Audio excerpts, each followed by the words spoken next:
Hello, everyone. We'll start in just a second, letting folks get settled.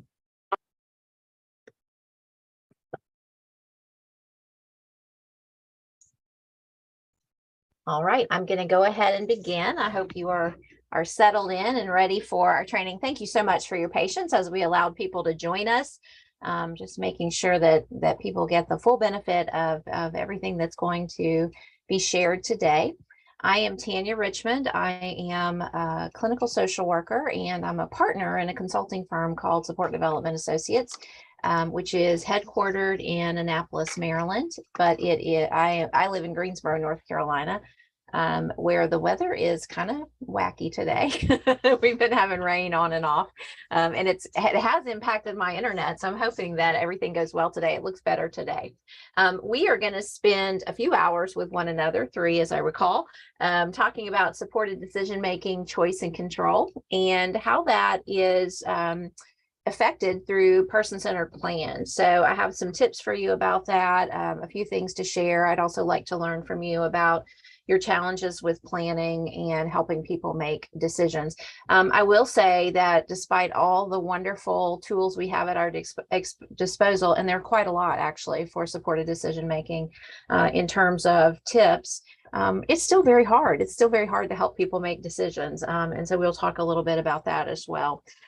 So my plan for today, let me get my fingers coordinated with my screen here, is to talk with you about how we personally make decisions and where we get help when we need to make decisions. And there are lots of avenues available to most of us. I do want to just briefly touch back to the home and community-based services rule. It won't apply to everybody who's here, but it probably for a good number of you, it does. And I think it's important just to have a foundational understanding of what that rule is supposed to help us do, specifically related to informed choice, which is a huge part of what we do. We're going to talk a little bit, very briefly, about person-centered skills for supported decision-making, how to use those skills to really get to know a person at their core, and to also balance what really matters to them with the things that are important for them. We'll talk briefly also about helping people develop decision-making skills, which I think is one of those things that is an ongoing learning journey for most of us anyway. But it's a little bit harder when we think about how do we help other people do it. And then we're going to talk about decision making. You're going to do a couple of breakout rooms with one another. And then we can answer it, open it up for questions and hopefully answers. So as I said to you, I'm a clinical social worker. I have been for over 30 years now. And for the last, I would say, half of my career, I have worked in the field of person-centered practices and using those a lot with older adults. But in addition to that, with people who have IDD, with people who have mental health diagnoses, people who are dually diagnosed, helping people transition. So I've done a lot of different things. And the job I'm in now really brings me into contact with probably the widest variety of populations using person-centered practices. And I always say this in training, if you've been in training with me before, person-centered practices just work. They work with human beings. So if the people you work with have a pulse, you are in luck. This is the stuff that will be helpful. Debbie has posted to the chat the handouts for today. We probably will post also for you some skill reflection sheets in just a moment. Just to help you have something to follow along with. People often will want the slides, and I know these also get posted later in DC to a website there, so you'll have access to them. And we are very happy that you do, and you can use them to your heart's content. So I'm curious about who's here today. I told you a little bit about me and what I do, but it's helpful for me to know what your role is. And so you don't have to put your name because it should show up when you respond in chat. But what do you do? And that will help me a little bit in thinking about stories I might tell or examples I might use in training. So I see some things coming through in chat already.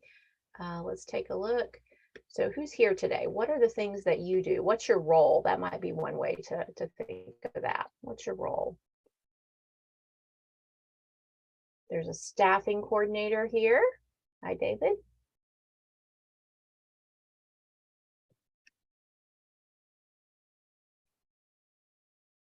Some of you might use services, some of you may provide them. I see a nurse manager, an activity coordinator, service coordinators, a couple of service coordinators, quality managers, program directors, QIDPs.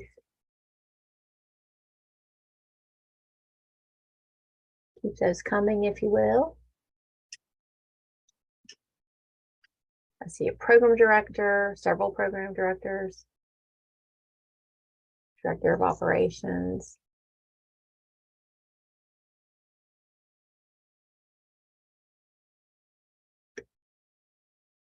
All right, I'll let you continue to add those, if you will, director of programs.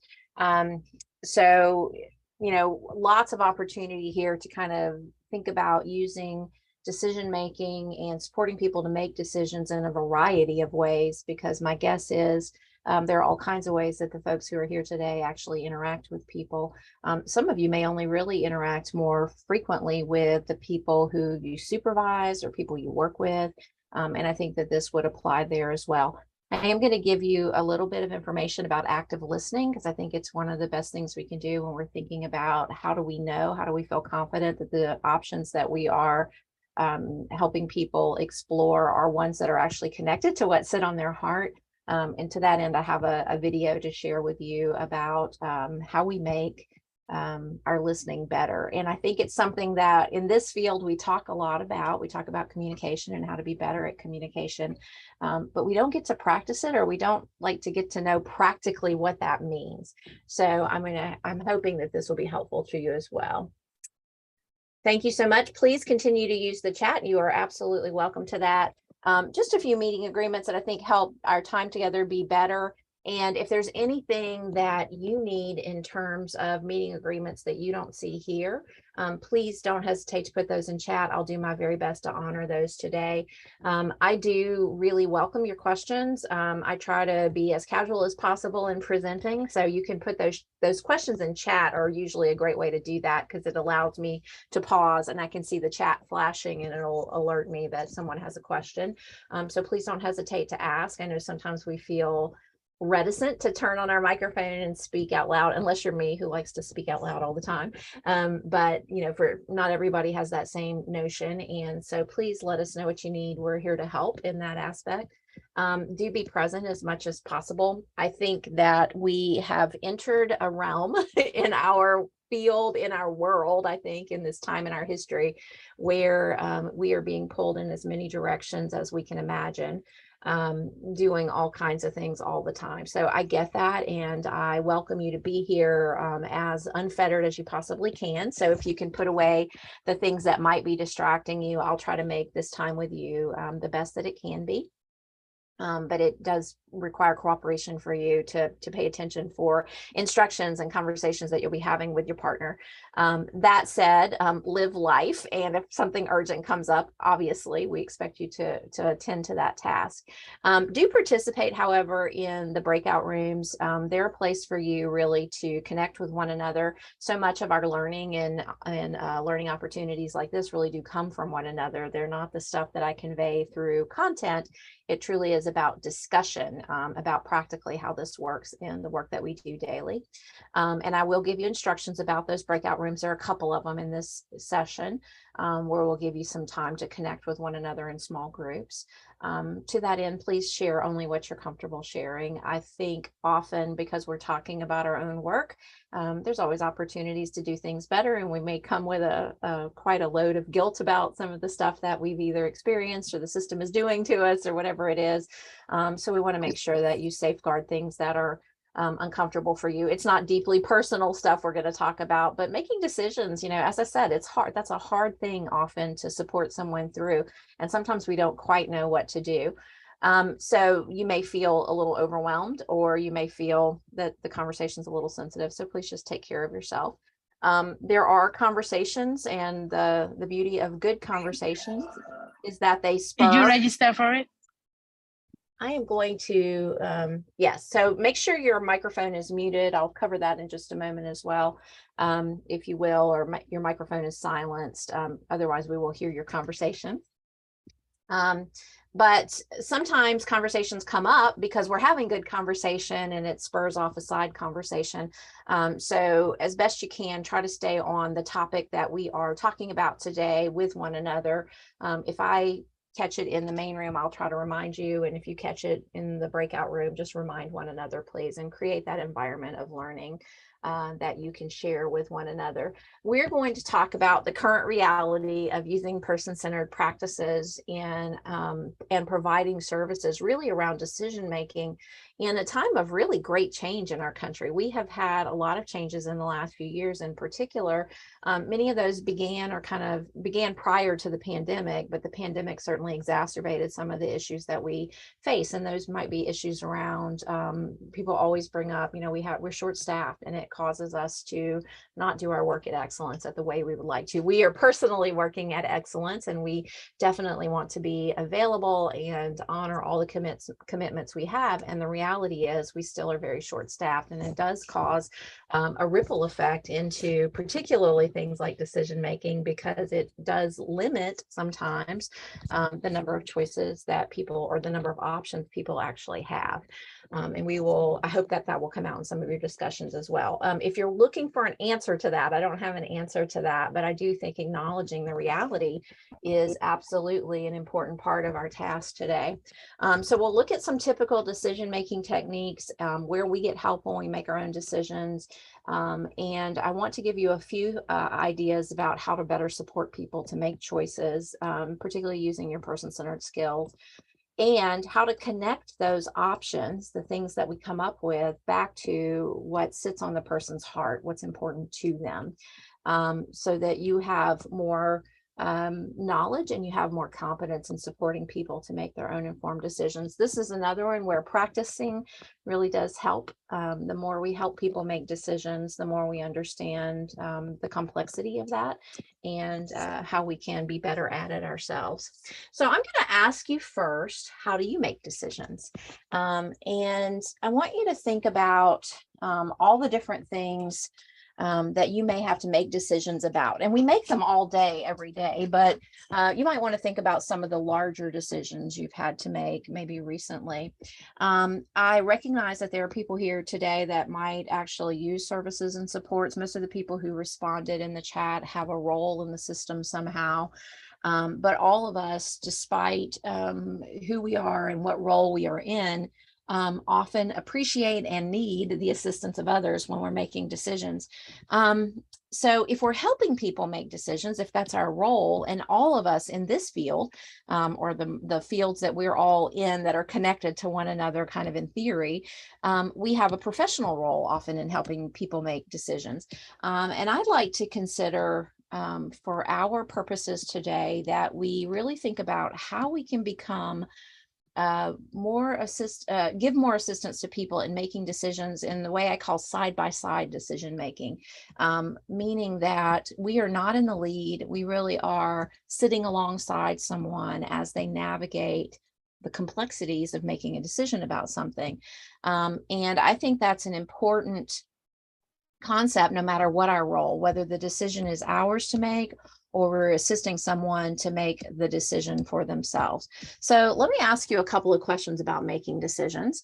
Maybe you've, in the last 12 months or so, let's think about the last year and reflect about it a little bit.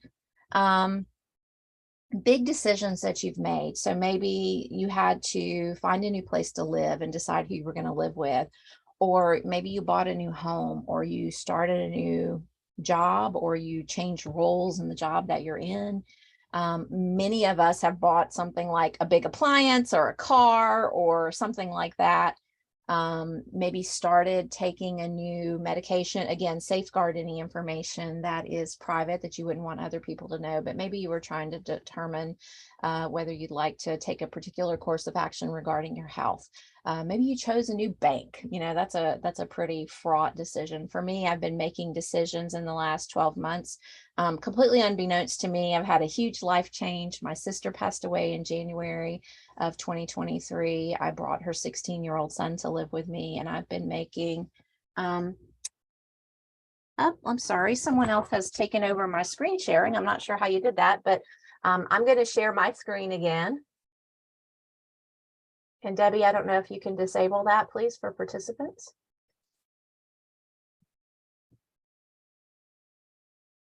All right, let's see if I can find my slides again. All right, we should see my slides again. So if you think about it, sometimes we know the decisions that are coming, and sometimes we're faced with decisions without really a lot of warm up for that. So I was saying my sister passed away. I brought my 16-year-old nephew here. He has previously been homeschooled through a school in Texas, and now we are moving into public school territory. So we have a lot of decisions to make, and we've made a lot of these in the last year. And this is me as a first-time mom at almost 54 years old, making decisions about school and education and the future for someone that I have not previously been responsible for. So really, that's caused me to ask a lot of questions of people that I know who have done this already. Now, none of them have adopted their nephew, but many of them have raised a teenager, and that's kind of the questions that I'm asking right now. So think about in the past 12 months, all the decisions that you've made. It could be any decision you want to think about. And I'd like you to think about and share with me in chat, how did you make those decisions? You can either turn on your chat, you can turn on your microphone if you like. I'm sorry, put it in chat or turn on your microphone if you like. What are some of the ways that you made those hard decisions? Maybe hard decisions that made you think one way and then the other, so you kind of went back and forth for a while. Maybe a decision that was a total surprise to you, one you were not knowing that you were going to need to make. So how did you make those big decisions that you've had to make in the past 12 months? Who helped you? What did you think about? What decisions have you had to make?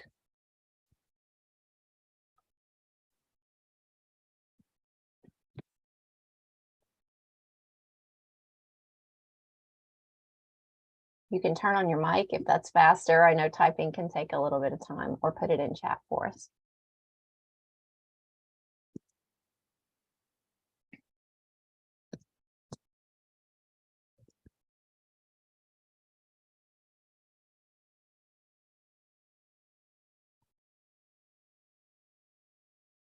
Someone's talking about the process of weighing my options, but also followed my intuition. Yeah, you can never discount the power of intuition. Victoria said, I discussed it with my family. Jamila talked about the pros and cons, or weighed up the pros and cons in making a decision. And sometimes we find ourselves really kind of struggling there. Lots of research. Yeah. So I know for myself, if I'm purchasing something, my version of research is, if it's coming from Amazon, I go read the reviews. If 20,000 people have bought it and it's got 4.5 stars, I'm going to assume that's a pretty good product, and I can trust 20,000 people to tell me. For me, I pray before making a big decision. So there's like a spiritual component sometimes, or ask the advice or opinion on a decision I'm trying to make. Yeah, and we want to often include in those opinions maybe people who've made the same decision, or people who know us really well. That's another important aspect, because often they might think for us about the things that are important to us, even if we aren't thinking about that for ourselves. Good. Okay. So you are on the right track. You can continue to add things to the chat if you will. And I appreciate very much for those of you who have answered questions there. So the decisions we've made and the things that we've done to try to make those decisions. But if you think about it, and many of you did answer this, we went about it in a variety of ways. If you have done one or more of these things, you have had support to make a decision. So let me make the slides move again. Maybe you've researched online, like, I said, Amazon is one way, but we also can do other searches. There are things like when I have to buy electronics, I go to CNET and I see what, those electronics, how they function and what people say about them. We talk to people that we trust. We talk to friends and family. We made a list of pros and cons. These are things that you pointed out. Maybe got more information about the options that you had. Sometimes we think we're leaning in a certain direction, but we don't quite know because we don't have all the information we need. We might ask someone who has a professional role. So I know certainly for myself, in making decisions about my nephew or with my nephew, my husband actually is in a professional role. He's an attorney, and I can ask him questions, legally, if we do this, what's the, outcome of this likely to be? And that helps me kind of decide which way we're going to go.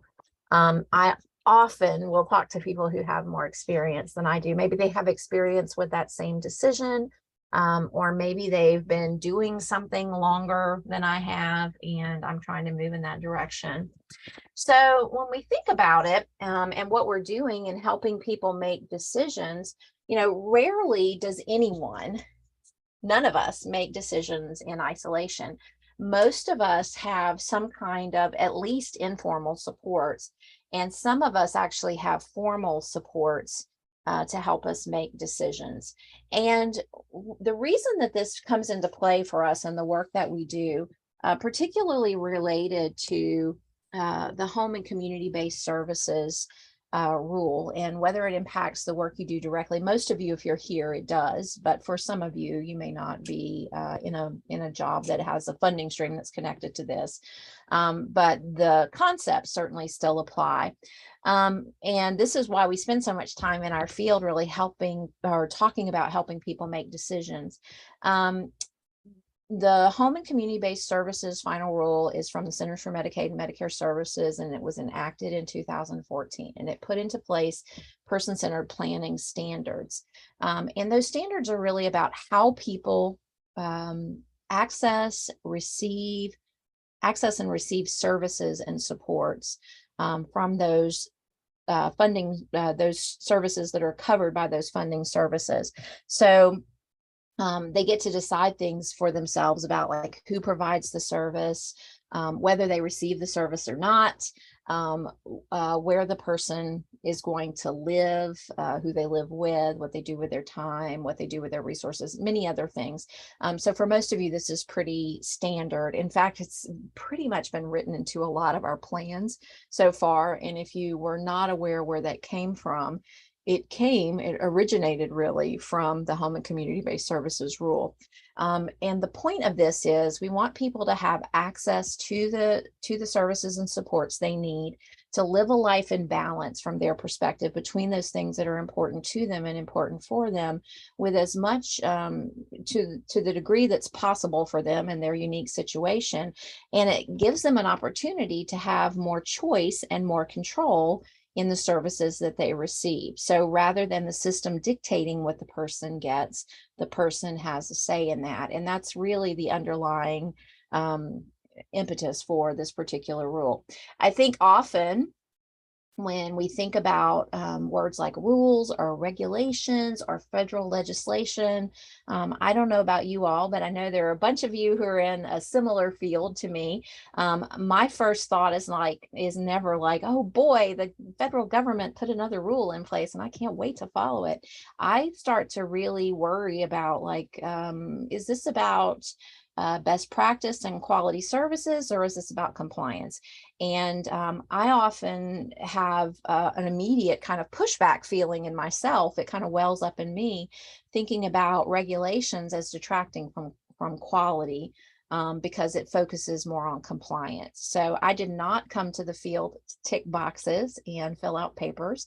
And my assumption about most of you is neither did you. You came because you want people to have better lives, and you understand that often we have to really focus on supporting that person to have the kinds of quality supports and services that will help them have better lives.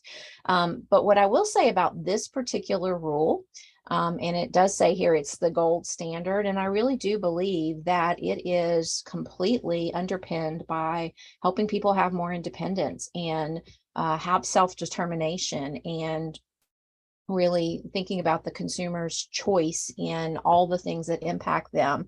It is values based in the way it is set up, and it's in alignment with why I do this work. So this is something kind of for the first time in my career where I can say, no, I really do believe in this, because it helps people have what I came to the field to do. If we do it right, if we focus on decision making with people, and we really think about using our person-centered concepts, our person-centered skills to understand from their perspective what represents the balance between what sits on their heart and the things that are important to them and the things that are important for them.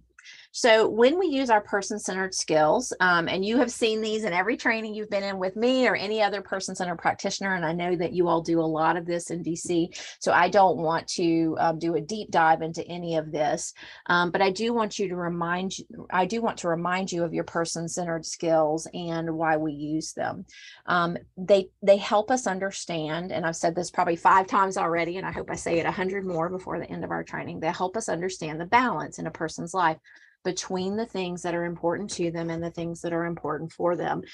In a very plain way, they help us paint a picture of a life that a person wants for themselves. So the skills that we find ourselves using in person-centered practices are skills around discovery and listening. So our discovery skills, and I will tell you a little bit more about listening at another part of the training, but our discovery skills, our listening skills help us get a window into that unique person. It might be things about their culture. It could be about how they exert positive control all the way through the day. So how do they want the day to go? What makes for, what does a typical day look like? What makes for a better day? What makes for a bad day for them? What do we do to mitigate the impacts of a bad day? So we would call that good day, bad day. What are the aspects of their rituals and routines that are really core to helping them have satisfaction and a sense of control as they move through their day? How do they communicate? For all of us, even if we use words to talk, we absolutely communicate more clearly with the things we do versus the things we say. It's true of all of us. So a communication chart might be in order. Things about their reputation. And so often people come to us with we get maybe a referral, or we talk to someone who has worked with them in the past, or someone who knows them pretty well, and we get some piece of information. Usually it's kind of negative, and it may fit with their diagnosis, or it may be just a diagnosis, or it may actually be kind of almost slander of the person, because often that's what they get. If you had supported my dad at the end of his life, you would have learned that he was a grumpy guy, and that's how a lot of the nurses would talk about him. But he wasn't really a grumpy guy. He did not like the situation he was in, and it made him grumpy. And it was also a situation where he had no control. So what do we do with those labels? How do we think about what matters to the person based on that? So we use a reputation exercise to sort through that, and many more things. We learn who's in a person's life. We learn about the non-negotiables of support. So we call that discovery, because what we're discovering is the core of the person. We get a really unique window into that individual, and how they see the world around them, and how they describe balance from what's important to them and what's important for them. We also have skills that as we engage with people, and these often come into play after the person is known to us, but not always, but frequently. As we engage with people, we learn from them, and we use what we learn to refine the services and supports that they receive. And then finally, we have skills around management. And I don't think of these as skills that managers use. I like to call them skills we use to manage our roles in a person's life, meaning where are we expected to act, and where are we expected to maybe keep our nose out of something. So these are all the skills that we teach in our person-centered thinking training. And you have, I'm just going to remind you, you've seen this in every training that you've done that's person-centered. You have a skills reflection chart to remind you about the skills you've already learned, the skills you may be using pretty routinely. You may not call them what I call them. It does not matter, as long as the intent is there and you're using them in a way that really works to get this picture of balance in a person's life. And we put this skill reflection chart in the chat for you as well, just so you can print a copy for yourself. But it's also available on the Learning Community website. It's available available on the SDA website, which we'll share with you at the end of this training. And I like this as a reminder. It jogs our memory about the things that we've already learned, and it helps us when we feel stuck, particularly when we think about decision making with people.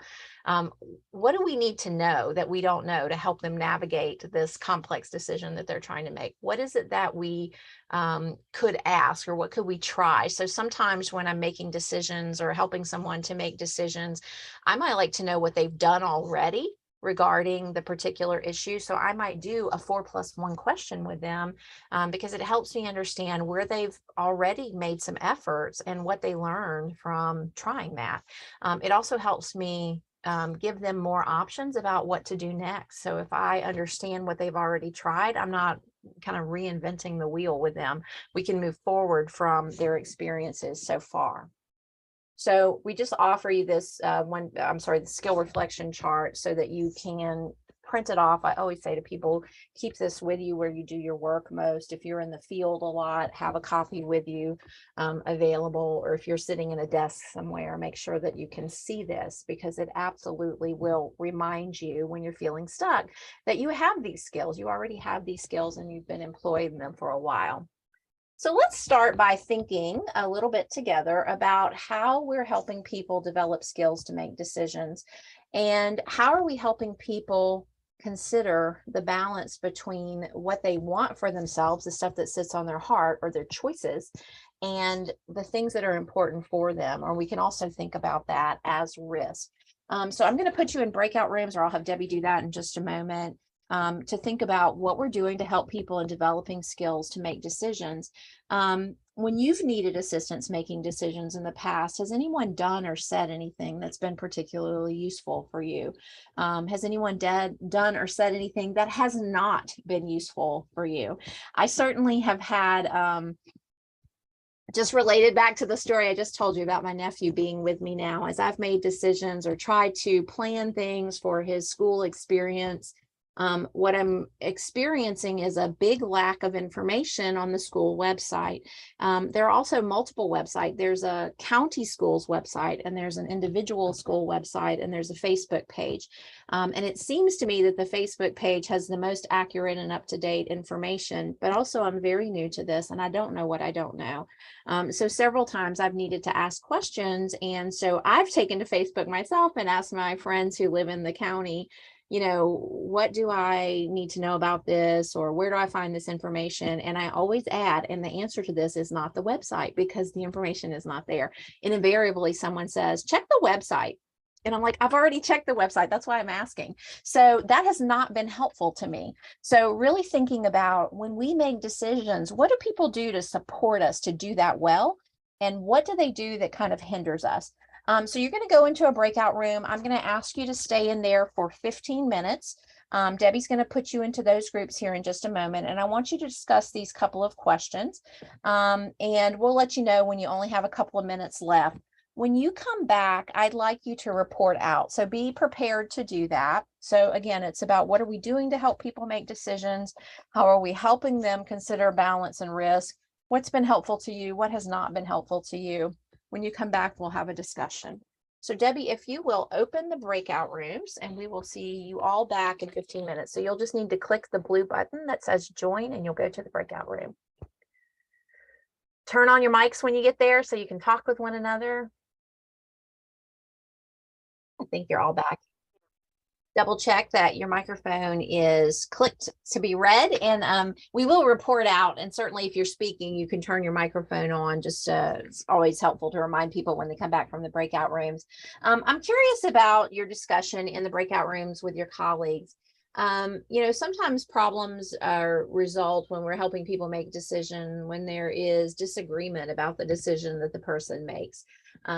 So we often find ourselves needing to teach people to weigh options. We need to explore things like risk. How much risk is too much risk?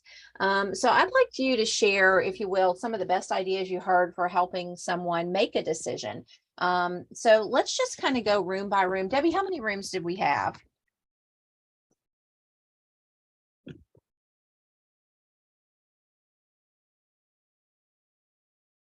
Sorry, it took me a while. We had 5 rooms. I'm sorry. All right. So if you could name some of the people in room one, and we will ask room one to report out anything you shared that was helpful in the conversation. Oh, wow. We had Gloria, Shane. I'm going to butcher these names, I know. Fuan Anna, Lachesa, Tamika. So anybody from room one, would you share if you were in that room? Tamika here. So I work in an administrative role, so I'm sharing on behalf of the people who actually do the work. Thanks, Tamika. So our team discussed a lot of strategies to help people develop the skills they need and the confidence they need to make their own decisions. So some of the things that kind of stood out was like helping them weigh their options, always playing a support role, discussing the potential positive and negatives or gains or losses that they can expect from the decision making. Someone said that they provide prompts to help them to get to the core of what they want. We also talked about like shrinking their circle. So if a decision comes up in a treatment team meeting, instead of forcing them to make a decision in a group of 15, we provide more time to process by asking them, you know, like, who's your circle of support? Who are the people that you trust, so that they can have a core group of people that they can work with to make the decision, and, you know, advocating for them so that they can have that instead of, you know, forcing them to make big decisions in front of a bunch of people. So it seemed like the consistent things were supporting and advocating, and like helping them get to the core of what they wanted. Thank you, Tamika. I love that concept, shrinking the circle to help decisions be easier. So yeah, it's almost like I'll show a picture here in just a moment on one of the slides. When, you know, when we go to the cereal aisle in the grocery store, that is an overwhelming aisle. Like, there are so many cereals that have been developed since I was a child and ate cereal. So, you know, that can be really overwhelming when we have so many choices or we have so many people trying to help. So shrinking the circle is a brilliant tip, as are the others. So thank you so much, Tamika. How about room two? Debbie, who do we have in room two? We had Everett, Jamelia, Jasmine, John, Marie Noel, and Victoria. What do you think, room two? What would you add to what Tamika said? You don't have to say anything that she's already said.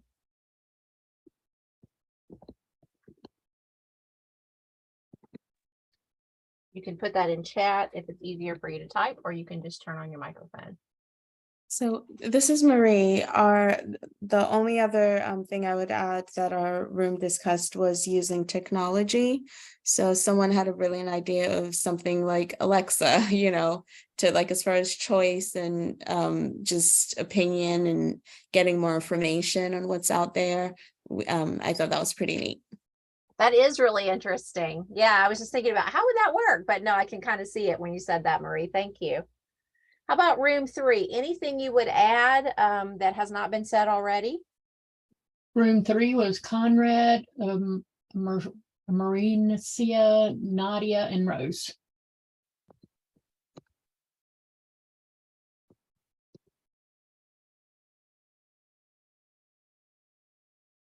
You can drop your answers in chat or just turn on your microphone, one of you.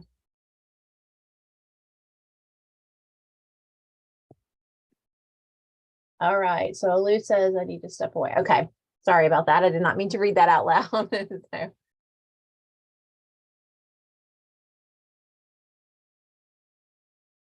Okay, Nadia says nothing to add. How about room four? Room four was Gina, Laura, Naomi, Alu, Ricky, and Vanessa. What would you add, room four? Laura has put a note in chat. Okay, it's important to outsource information from a professional or someone with more experience on an issue, especially in a situation when you may not know enough to help the person. Absolutely. I've had to help people make decisions on topics that I didn't really have a lot of information on, never had experience before, certainly was not the expert in, and it means that I have to do some legwork in identifying who can help this person make this decision. There is great value in the people who know the person best, but often they don't have the information needed so that the person can truly explore the options. Is a wonderful point, room four. Thank you. How about room five? We have Aloysius, Blanche, David, Marcia and Ricky Battle. Anything to add? You can turn on your mic or you can put it in chat. We also talked about using their likes and dislikes and explaining consequences and reasons for the decisions, room 4. Thank you, Alu.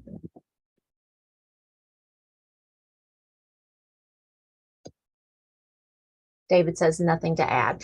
Thank you so much for participating in that. I don't always go room by room. Sometimes I do. You just never know. I think this is a really great way, though, to crowdsource some tips that we may not necessarily be thinking up for ourselves. Aloysius says we could assess some alternatives. Yeah, absolutely.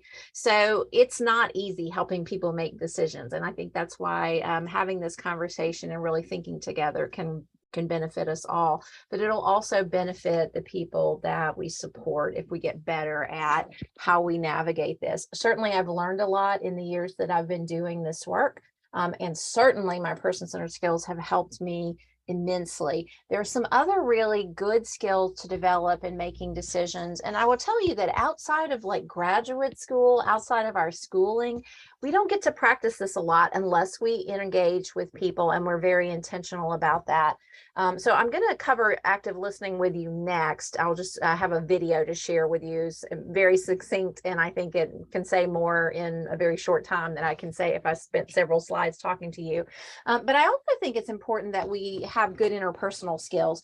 And while none of us disagree with that, like knowing what that actually means, I think is tricky sometimes. So really what we're talking about with interpersonal skills is just the ability to, first of all, build relationships, but also to communicate with people in those relationships. That is one of the benefits of using our person-centered discovery skills, because if we do that well and we convey to people that not only do we hear them, but we understand from their perspective what that balance looks like, it helps us build trust. It's almost a shortcut to building trust if you think about it, because when we feel heard, when we feel honored and respected, we automatically have better feelings towards the person we're working with. So we often call that people skills, or and we tend to incorporate things like our innate personality traits, which are not things any of us can learn. We either have them or we don't. And also how we've learned to handle certain social situations. So, you know, interpersonal skills might include active listening, which we'll cover in a minute, but it also is like our ability to work in teams. So often when we are helping people make decisions, I love that Aloysius said, you know, making sure we're accessing other people. And a couple of you actually said this, because often when we support people, we forget to take a team approach. So for the things we don't know, how do we invite others into that conversation? And partnering with people, while it sounds like a good idea on the surface, also takes skills. So how we invite people into partnership with us, and then trust that what they're bringing is actually of value. So who's at the table? How do they think about the issue? How do they help the person navigate it? So teamwork would be one thing. Responsibility, obviously, is another interpersonal skill. Dependability, I think of as an independent interpersonal skill. Things like what motivates us and how flexible we are also interpersonal skills. And certainly things like our patience and having empathy. I think being patient is a really important one often, and we'll talk about this when we talk about ableism as well. Sometimes our answer is no automatically because we can't really see the prospects for the person, or we don't really see it in our own mind. So we immediately default to risk, and that's where we kind of shut things down. But if we can have patience and just sit sometimes, I tell this story frequently because I do think it is so important to learn how to not judge. As human beings, we have innate tendency, most of us, to form opinions very quickly on things. So judgment might be a harsh word, but I think of it as judgment in myself, certainly. And it's something I have to practice all the time. I had a girlfriend who went shopping with me for an event, and my favorite color is orange.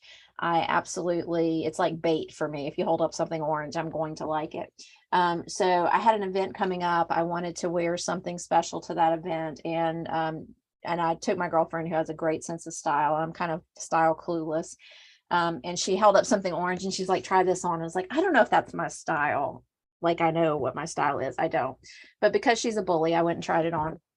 And it fit great. You know, it was a great price. It, you know, it looked really nice. And I said to her, great, you know, I think I like this, but I'm not sure. I'm not 100% sure. Should we look around some more? And she said, no, sometimes you have to try something on and sit with it. She said, I think you should buy this one. I think this will work. And, you know, then you can decide later if or whatever. So I was like, okay, fine. It was easy to do that.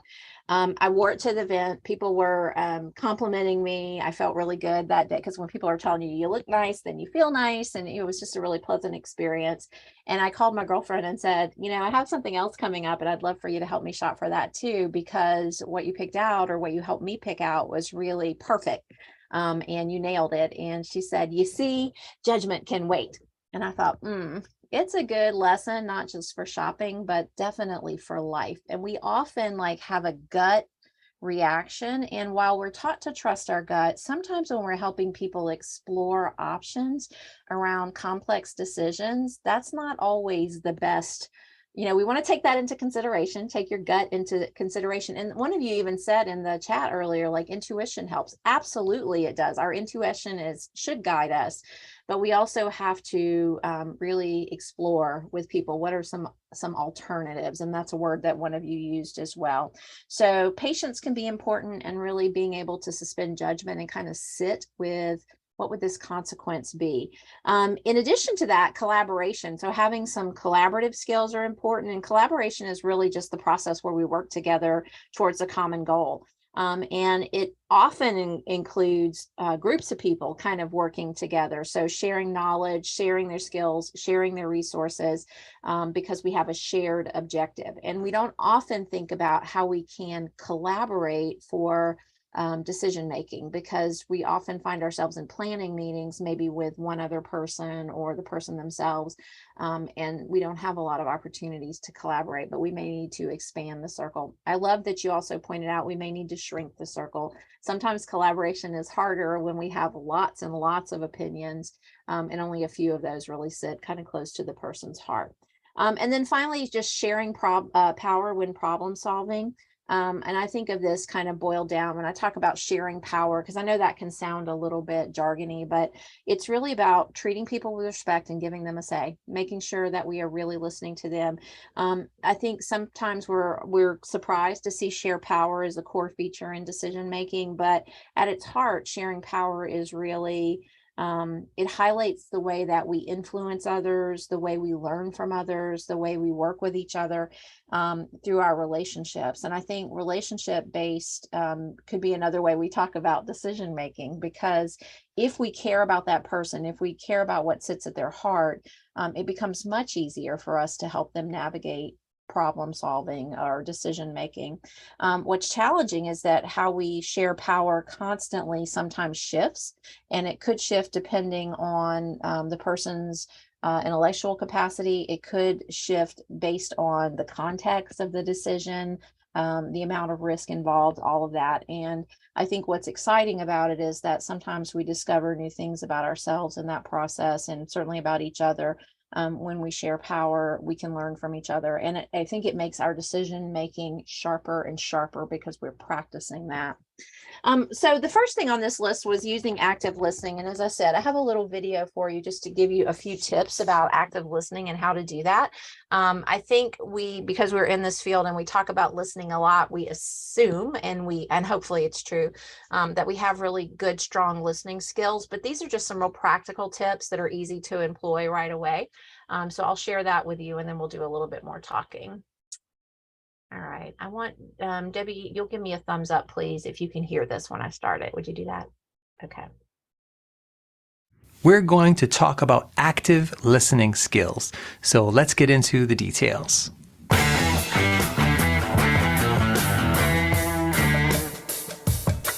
Hey there, I'm Alex Lyon, and I actually have a 1-hour course on effective listening skills for leaders. I will tell you more about that at the end of the video. So listening is so important because good listening is probably the easiest way to connect with other people and build relationships. Active listening is the opposite of passive listening, and you have probably experienced this. The person you're talking to might technically be hearing some of what you're saying, but they are tuned out, they're on autopilot, they're just not mentally engaged with what you're saying.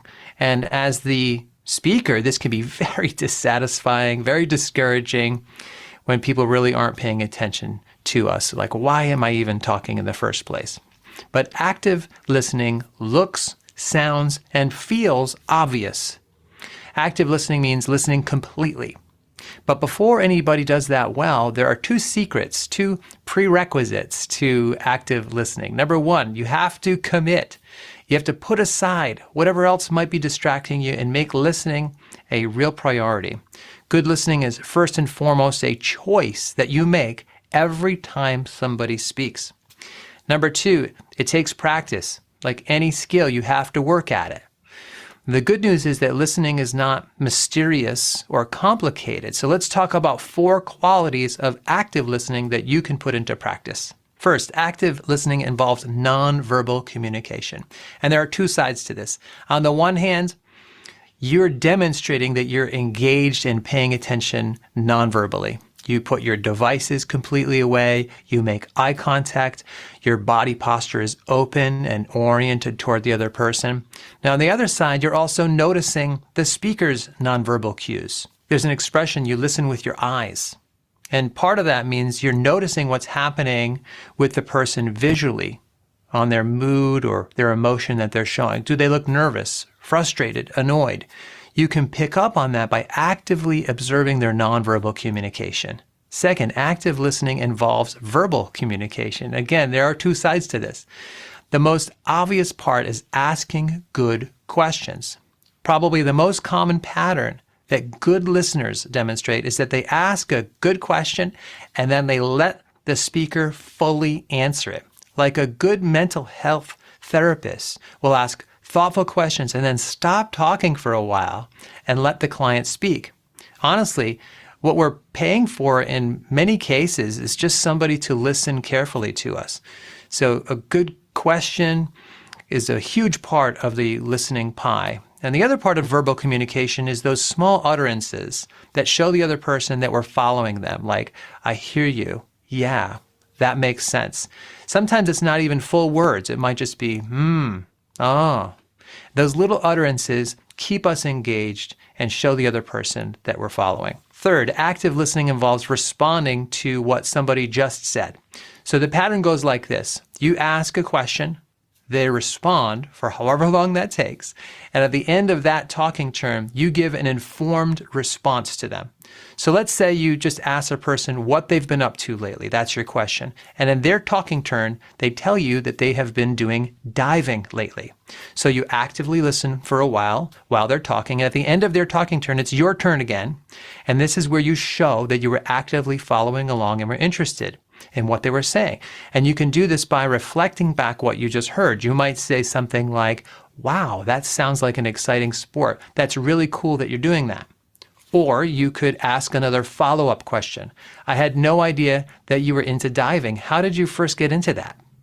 Of course, you could do a little bit of both, like I just did. You could make an informed, reflective statement and then ask a follow-up question. The key is to respond to what they have just been saying. What you don't want to do is just look at them blankly and not react when they're done talking. And you've probably had somebody do this to you. You tell them about part of your day or something about your life, and they don't react. They just have this stone face. That's not active listening. If you want a gold star for active listening, then you have to respond to what they just said. Fourth, keep the focus on them and let them talk. Now, this one might seem obvious because you're listening, but when you decide to go into that listening mode, just make a decision that this is going to be all about the other person talking and not about you. Resist that temptation to jump in with your own story or to change the subject to your favorite topic. Keep your talking turns and questions concise and then stick to whatever topic they're interested in. Now, eventually, Once they've done plenty of talking, there will usually be an opportunity later in the conversation for you to share your experiences. But my rule of thumb is to dedicate at least the first half of the conversation to pure active listening. So I hope these 4 tips help you listen completely in your next conversation. Question of the day, which one of these tips do you need the most work on? I would love to read what you have to say below in that comment section. And I do have 2 follow-up videos on listening coming soon, on comprehensive listening and empathetic listening. And I'll link to those in the description below once they are posted. And I also have a 1-hour course on effective listening skills for leaders. You can find out. All right. I love his videos. I think they're really good, just to kind of reminders. And you probably picked up a lot of these skills or tips, at least when you were getting your own education. You may actually practice this. Maybe you get some active training on it in the role that you're in now. But most of us don't get it. We have to learn it through practice. And one of the things that I think is so helpful in terms of just active listening and what that Marie says is the link to, I'm sorry, I'm going to finish my conversation here in just a second. Marie says, is the link to the video in the handout? If not, would you mind sharing later? I absolutely can share that. What I'll do, Debbie, if I sent that to you when they're in their next breakout room, could we drop that into the chat maybe? Okay, I'll do that. Happy to do that, Marie. And he has some wonderful videos. Just, it's the practical aspects of listening. I love that he talked about kind of giving the other person the opportunity to speak, giving them space to speak, and then reflecting. I have a rule for questions. I also do private therapy. And when I am in therapy with anyone, and I think this is really about practicing listening better, I ask a question, and for every question I ask, I offer 3 reflections. It's just a little personal challenge. It's not 100%. I don't always do 3 reflections. Sometimes I do more, sometimes I do less, but at least a reflection, but almost always 3. It makes such a difference because people really do want to be heard. And when I ask that question, what I'm conveying to them is, I care about it from your perspective. And when I reflect, what I can convey is, and I understand this based on what you told me. I work with a colleague who is terrible active listener. There are big pieces of information that just get missed, and I can tell because that stony face that he mentioned is exactly what this colleague does after a conversation, and actually sometimes will move on to another topic. And I think this often is a big tell for people. So we're busy, right? We're moving fast. We may be really thinking about other things, or all the stuff that we even need to accomplish in relationship to the conversation we're having, and we don't fully listen. So it's one of those things that we can kind of challenge ourselves to do better. I think it's great that we can continue to improve that skill. And we want to make sure that we're also, kind of giving the information back to the person. When a person does not use words to talk, I think it's a little bit harder, but it's a lot harder actually, but you want to invite the people into conversation who know about the person well, but I still address the person as if they could respond to me, because I don't know how much they can absorb, and I want to be as respectful as possible. And I think part of the listening skills that we need to learn to develop is who we address even as we listen. So looking at the person, it will make a huge difference. And I do this in planning all the time with people. Let's see. Moving on to talk a little bit about what supported decision making is. None of this is earth shattering. This is very foundational, but it's really about how we help people receive services and supports, make those decisions about those things in their life that we listed earlier. So who they live with, what they do with their time and their resources, the services they receive, et cetera, where they live, et cetera. And we can think of it really as a process. There aren't a ton of supported decision-making tools. Actually, the ACLU has one. I was just doing a little research around that earlier this week, thinking about, is there a worksheet? It's really geared more toward younger people. So it's not really for children, but it does talk about who are your supporters, you are the decider, and it takes people through a series of activities. You might look that one up. I did not put it in this because Again, I haven't vetted it or used it. I just found it and I was like, I want to explore this further. But I liked the way it was laid out and I thought it was in really plain language. And that is certainly one of the things that can be really helpful as people explore decisions. But what we're trying to do is help people make their own decisions to the best of their ability with assistance from somebody that they trust and somebody that they select to help them do that. That's ideal. And I know that always we don't necessarily have all of those components in place. And I understand that that's a challenge that all of you had. So acknowledging all of that, we can still use supported decision making through using our person-centered skills and learning about their person at their core so that we have a better chance of ascertaining what it is that that person would, what decision they would make. Could they make that decision on their own? So when we think about who uses supported decision making, all of us obviously use supported decision making in, some of you talked about the less formal ways that you do that over the course just of your daily lives, right? We use supports to make decisions. Now, we often do that kind of independently of others in terms of starting that process, but we do use supports of, you know, as we said, research and opinions of others and reaching out to people who know us.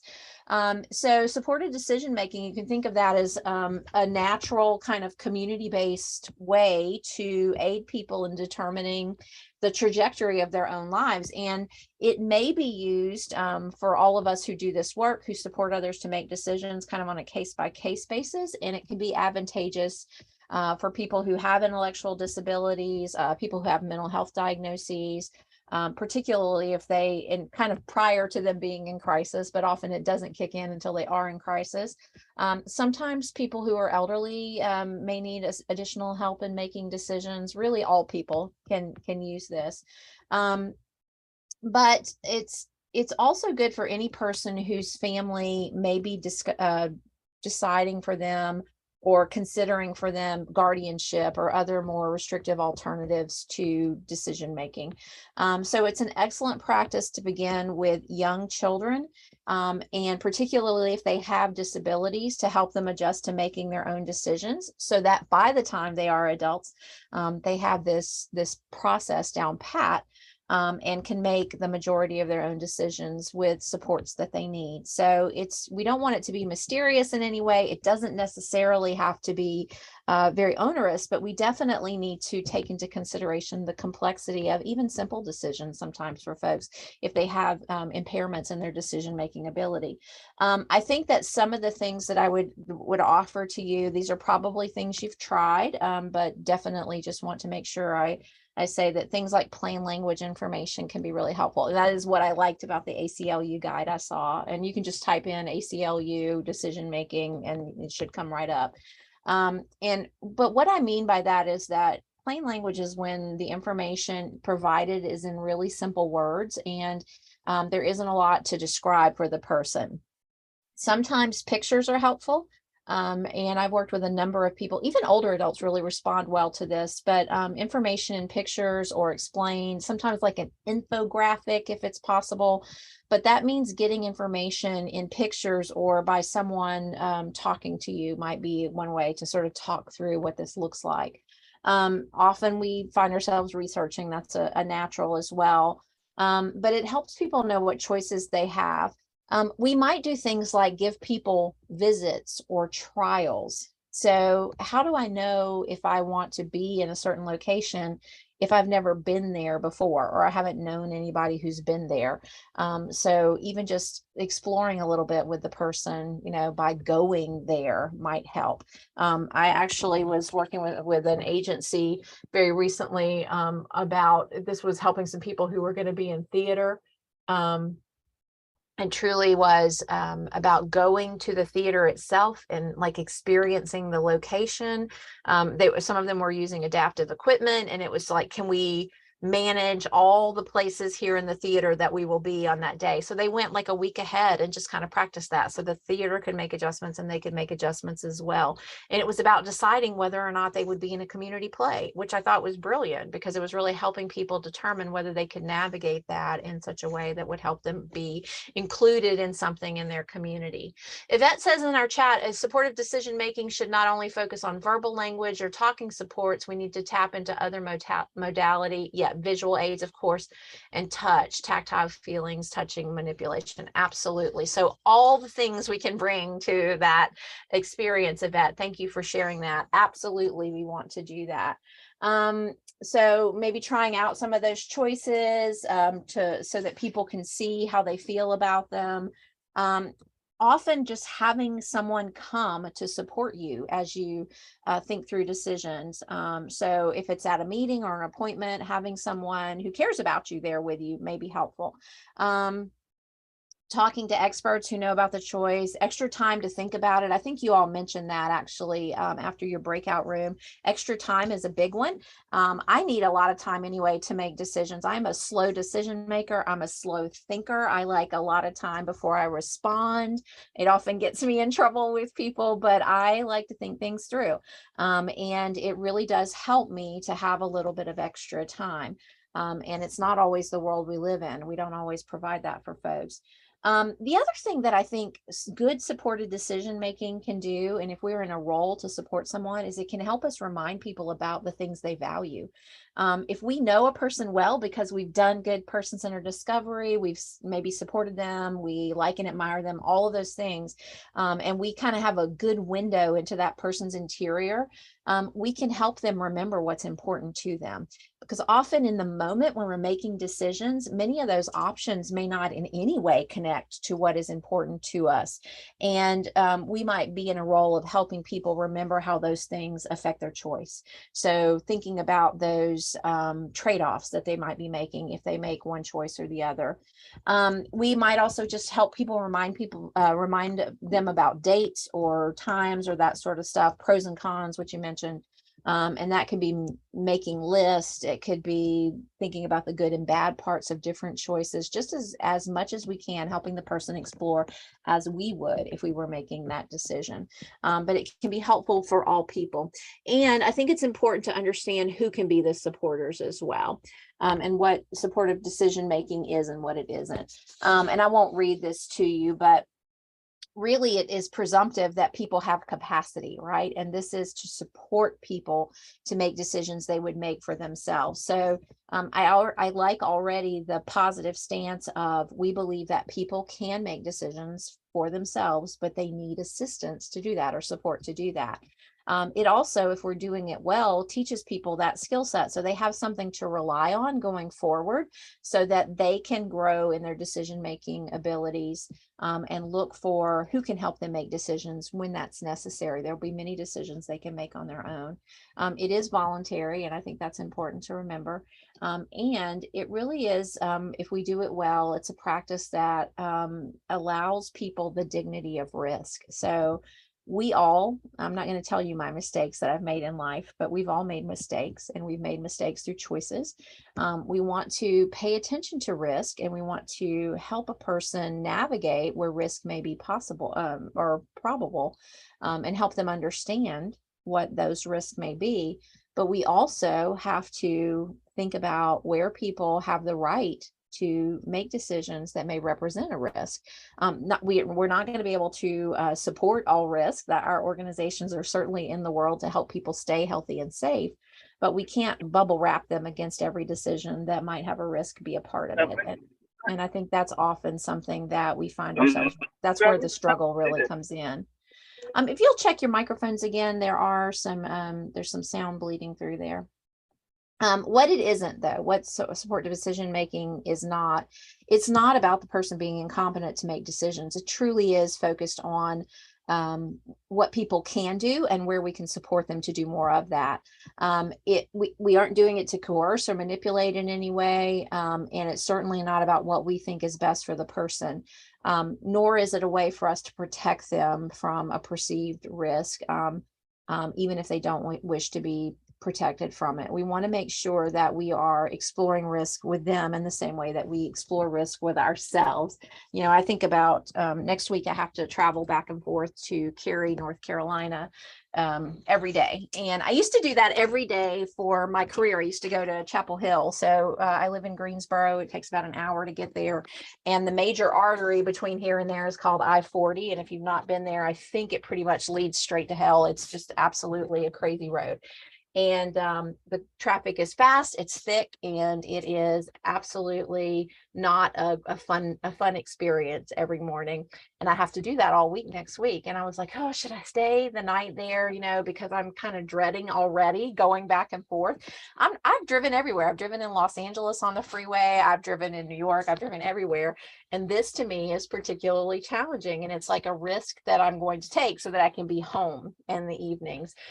So thinking about that is really something that we do all the time. And we just sort of weigh up our options constantly about the risks that are too much risk for us versus the risks that we're comfortable with. SMD, do you see SMD somewhere? Uh-oh, is it in the, oh, it sure is. Thank you for pointing that out. It should be SDM. Thank you so much. We will make sure we get that corrected before this afternoon. So you are our guinea pigs for today. No, you weren't. I'm sorry about that. I'm sorry about our typo. So supported decision making actually helps us empower people. And it's so important because it helps in obviously the way people choose between various options for themselves. But before making a decision, we have a responsibility, if we're in a supportive role, to gather all of the information and to weigh its pros and cons with the person as much as we can. And it's crucial to focus on the steps that can help in making the right decisions. But all people, no matter what disability they have or what supports they may need to make those decisions, can make choices. Often they make that through their behavior. That's why I think having a communication chart is a really important part of, particularly if you're working with people who do not use words to speak, or a learning log, another person-centered skill, because people do make choices differently. Sometimes I say vote with our feet, but we may be voting with our wheels if we're not walking. But we also vote with our behavior. We absolutely can express our choices through the things we do. Some people get help from, just a few family or friends, as we've talked about, and some people show other people what they've chosen through their gestures or their actions or their behavior rather than their words. But all people, no matter their disability, can make choices. And that is one of the really underlying tenets of supported decision making. And it is about the right to make choices too. The idea that everyone needs help to make decisions sometimes, I think, is a very good guiding principle to have. And particularly when a person has a disability, they may need more help depending on the disability, but needing help isn't a good reason to take away someone's choices. So we don't limit choices based solely on the nature of the disability. Supported decision making really means that even if someone needs a lot of help with decision making, they still have the right to make their own choices. And that means whether they have chronic conditions, whatever disability they may have. And I think this really ties closely to that concept of ableism, which we'll cover in just a few minutes as well. So who can be a supporter?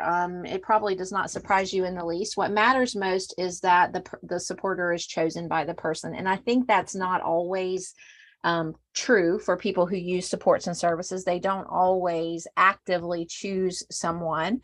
But ideally, we would want that to be a person that they choose, and a person who is trusted to them, who really understands their interests and their values and their preferences. And I would say that most people, just average, anybody has between 4 and 7 kind of close supporters. So if we can help a person have one, I think that is a good start, but it's not always enough. And the person with the disability, the person whose life it is, can choose which life decisions they want each member of their supported community to help them make too. So I told you my sister has passed away, but I've often said, I would not have allowed my sister to help me with any end of life decisions. I've already done all of that paperwork. And as I said, my husband's an attorney, so I have all that stuff, and I've had it since 2009, and I'll be 54 in October. But I've had that stuff around a long time so that my wishes are known. And that happened when my mom passed away, because my mom didn't have any of her wishes expressed. And it really made me think really hard about how people help us make decisions, how hard some decisions are for some of the people in our lives. And I knew instantly that my sister should not help me make end of life decisions, because my experience of her when we were losing our mom was that she would have made decisions to keep me around for as long as possible, no matter what the situation. So my very crass joke is she would have had me in a fish aquarium in her living room for the for the rest of the time that she could keep my body going, even if I weren't still really with us. And that's not what I want for myself. So I really think about that a lot, because there are different parts of my life, like my career. I have someone I really depend on to help me think through decisions about my career. I have decisions about just life in general that I make with my husband and really no one else. And so for you all, you probably have those go-tos as well. But often if people are using services and supports, they may have a limited circle in such a way that they haven't had that opportunity to access those people for making decisions. I may want my priest to help me make decisions about my relationships or my medical procedures, but maybe don't want him involved in my my financial decisions. So how do we decide who helps a person make decisions? And what supporters do, they assist the person so that they can make their own decisions as much as possible. And that's why knowing that person at their core, what's important to them, is so important. They also help the person understand the choices that exist. So reviewing the options, again, the pros and cons, or what the pending issue is. Sometimes the supporters also help the person in communicating his or her intention to others. So particularly for people who are not communicating clearly or communicate in atypical ways or not at all in terms of verbal communication, their supporters may be able to convey on their behalf what decision they would make. They might do things like attend appointments or meetings, and particularly if the person wants the supporter there. So those are all some things that supporters may find themselves engaged in. Sometimes people will ask about what if someone legally has a guardian, which is a little bit of a different situation. And the guardian may choose to participate with the person in supported decision making as well. So usually a guardian makes decisions on behalf of the person rather than supporting the person to make decisions. And that is a very different situation, right? Making decisions on behalf of you is very different than making decisions side by side. The actual legal language in a lot of states is that the guardian should be making decisions that the person would make for themselves, kind of understanding what decisions the person would make, but it doesn't really play out that way. And the law has not been changed in many, many years. But if we approach it, even if a person has a legal guardian, from the concept of supported decision making, it might help the person with disabilities to foster a sense of independence and self-determination, which is really key to enhancing their quality of life and understanding their place in the world, all of those things. Substitute decision making is making the decision for the person, whereas supported decision making is when a person makes his or her own choices with the support of others. And I think people really often will get these things a little bit conflated. But guardians really can be encouraged and can learn the process of supported decision making as well, so that they have the utmost confidence that the decisions they're making are the ones that the person would make for themselves. But ultimately, it's the person themselves who makes the decision. Always, always, that is the final decision. It should be left to the person, and obviously their legal guardian if there is one. But supporters working with a person may agree or disagree with a decision, but we also are responsible for respecting that we're only there to provide advice and not to decide on behalf of the person. We are not the deciders, the person is the decider. And I think that often gets a little bit mixed up as well. I wanted to touch briefly also on ableism, because I think it's another important concept that sometimes frequently comes into play with decision making. And I think of it just kind of from a definition standpoint of as like a set of beliefs or a set of practices that devalue a person who has disability or discriminates against a person who has disability, particularly if they have physical, intellectual, or psychiatric issues going on, maybe chronic conditions. But ableism rests on the assumption that disabled people have to be fixed, or they're lesser than, or they cannot, is another thing we'll often hear, than typically able people. And most structures in society were really built around typically able people. They didn't have the consultation of or the consideration of people who are living with disabilities. So ableism can really deeply impact how people think about people with disabilities, and particularly about how they think about people with disabilities making their own decisions and living their own lives.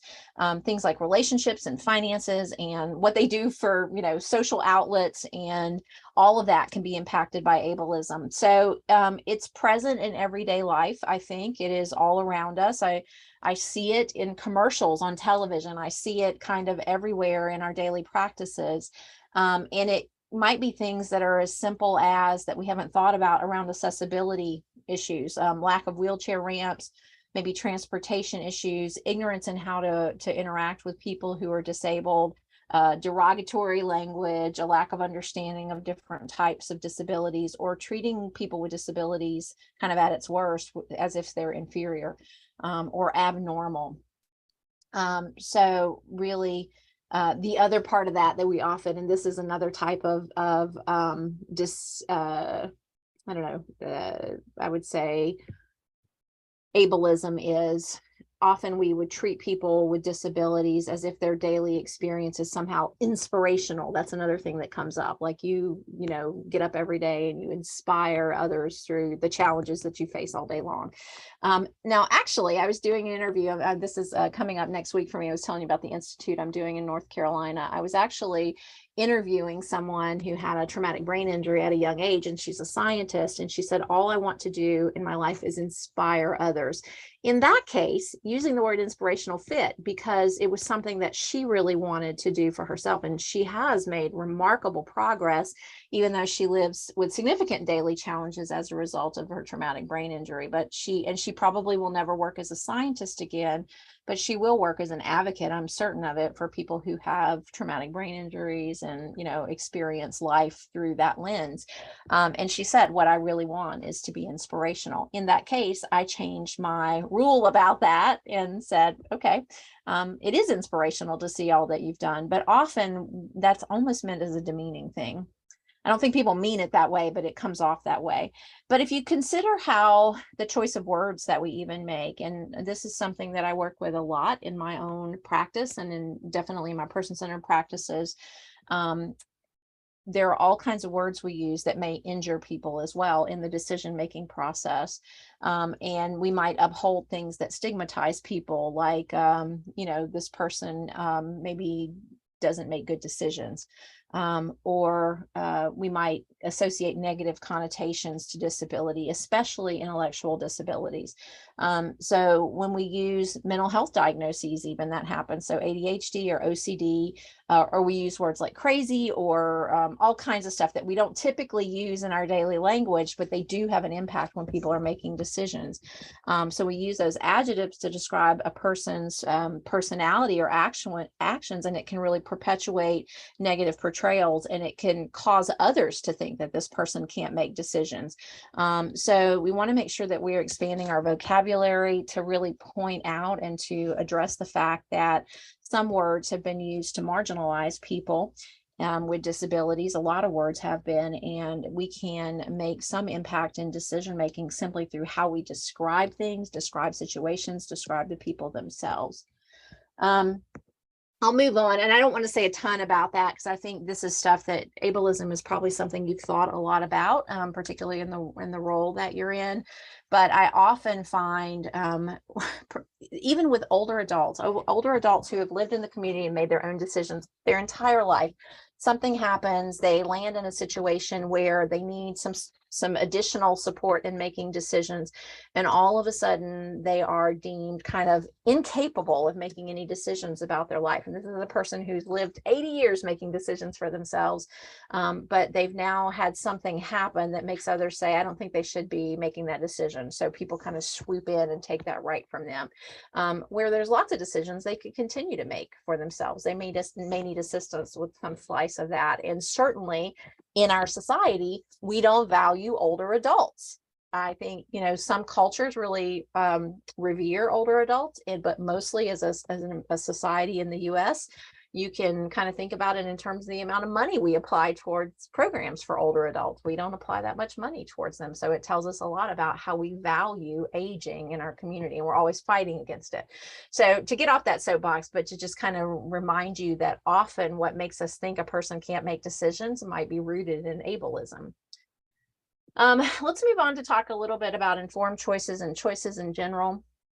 An informed choice is any choice that you make, that you have the information to make. So you've gotten the all the options that, and I think the options need to be connected to what's important to the person as well. If all the options that a person has are things that really they don't want, that's not in any way acceptable to them, then we really haven't given them a choice. So for example, you can live here or be homeless. That's not really a choice. It's just, it's going to happen.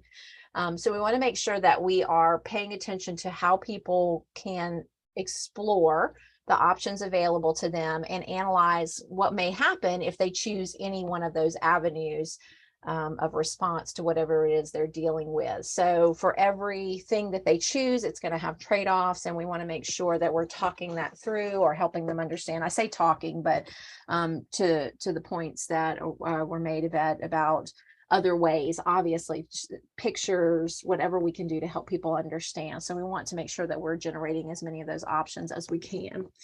But informed choice is also thinking about that we have options and we know what we're making a decision about, and we know what might be possible. So we're generating options that are connected to whatever that thing is that the person's dealing with. And what's possible has to include what's desirable as well. And we are talking about those trade-offs. So an informed choice is a decision that a person makes once they have all of the information that they can, or as much information as they can about that related topic. And it involves analyzing those potential outcomes, the benefits, the risks that are associated with each option, and deciding which one is best for them. And people will need different, obviously, amounts of support with each of those.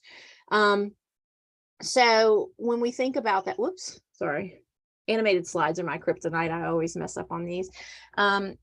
When we talk about the quantity of choices, we could generate tons of options for someone, but if none of them are desirable to the person or connected to what's important to that person, we haven't really done something. So I said, live here or be homeless. Or what about if someone says to you, what room do you want to go to in the group home? What if the person wants to live autonomously or with a partner? And we haven't taken that into consideration as an option. Or you're a vegetarian and I say to you, hey, let's go to the butcher shop for lunch. You can have anything you want in the whole butcher shop. I've given you tons of options, but none of them are ones that might actually make you happy. You may not want to eat it all now, right? So too much choice can also be overwhelming. And this is one of the things that you pointed out earlier in our conversation. As the number of choices grow, the negatives escalate often and we become overwhelmed. And at that point, choice doesn't necessarily liberate, it might actually debilitate us. And this comes from conversation that Barry Schwartz had in a book called The Paradox of Choice. It's really important. I think also John O'Brien is another kind of scholar in the person-centered world, and he said abandoning people to choice is a form of abuse. So when we think about just inundating people with too many choices, we absolutely can overwhelm them to the point where they can't make any choices. Please keep an eye on your microphones. Once in a while they pop on. I know it happens. So just make sure that we can't hear your conversations. So choice includes a number of things. So the elements of choice is something that we often will cover when we're thinking about decision making. So the first one being preference, and it's something that people want, but they have to experience it to know whether they want it or not. So what people like and what they desire and dream might be considered their preferences, but they have to have some experience with that. Opportunity. And as I said, that can be overwhelming. And we need to help people sample it in their own way. So some want to dive in and just kind of take on all the choices at once and think about it. Others want to just wade into the water a little bit, stick a toe in, see how they feel about things. People also need the ability to change their mind. So some control.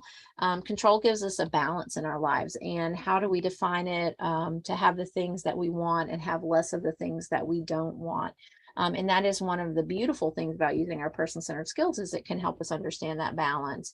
And then finally, we want boundaries. And some, we see that most typically, I think, in our field, in things like societal limits or agreements with the people we live with, and control is shared. But we're not used to this in our systems. Typically, it's either you or me, or who's in control of this. So we tend to dictate a lot of stuff that we don't necessarily need to. And I mean we in the grand sense. I don't mean we in this training in this room. But choice is taught by the person. The person tells us what their balance is. Everyone has preferences and desires. It changes on the experiences they have. So they base what they choose by what they've learned about what they've experienced. And it's based on people also being able to trust us. So understanding that we also have their best interest in our consideration as we're helping them explore those options. And the balance is very important. So when people want to make a bad choice, we need to be able to also have good options and to be able to give them advice, so that we're clear that they've had other things to choose from among. And I think often that's not yet. We talk about this a lot. I'm doing a lot of work right now out in California with a secured developmental center. And most of the people who live there because, well, all the people who live there because they have not been found competent to stand trial. They've committed a crime that has landed them there. And so now there's like this whole process they're engaged in and trying to become competent to stand trial. And, we talk about what choices do people have, even in things like a confrontation among people they live with. So are there other options that people have rather than just kind of stand up for yourself? It's been a really interesting learning process, because often we don't provide those options for people. We haven't helped them think through them in a way that helps them make a good choice, because there is no good choice that's been identified. So what we're doing is trying to find a balance. It's the same thing we do in our own lives. If something is important to us and it's also important for us, so it sits on our heart and it also keeps us healthy and safe, and we have a connection between the two of them, it's important to us, it is important for us as well, and we know what that hook is, we'll do it. It's something that we can consistently do and we'll be motivated toward. But if something is just important for our health and safety and it doesn't connect to anything that matters to us personally, so it's not important to us, it's just important for us, we could be forced to do it for some short time, but we may not have no ability to do it over time. So in those situations, people may feel coerced into doing a certain thing, and we certainly don't want that either. If something is important for us and for someone else, and that person is important to us, often we will take efforts to make that happen. So balance is dynamic, it is ever shifting, and we have to think about it for each individual person. And I know that sounds like something we say that in every person-centered training. This is not simple stuff. Identifying what that balance looks like is super complex for us. I don't live in balance every day. I know you don't live in balance. I'm assuming you don't live in balance every day. You have windows of good balance, but mostly we are juggling that constantly. We also have to think about where the boundaries of choice exist. Do they exist for the system, or do they exist to suit the person whose life it is? Because every choice has, I hate the word consequences, but it really is what we're talking about. There's no unfettered choice. Every choice has an outcome, and some of those outcomes are going to be ones that are negative. So we want to make sure that we've weighed that up with people. So no unfettered choice. Every choice has boundaries around it. And the question is, whose boundaries are they? Are they boundaries of the system, or are they boundaries of the person whose life it is? So you've probably seen this in your person-centered thinking, and I won't go into this very deeply. But, sometimes the boundary is a law, or it might be even be an expectation or a value. Sometimes the values are very personal, or the boundary is very personal, and it's about personal values. So what's not okay for me, what's not okay for the people that I live with, associate with, trust, etc. And every choice has an impact on everything else in our lives. So one choice creates boundaries on the other choices as well. And it could be for those of you who live far away from the work that you do, and that's an easy one for most of us as adults to think about.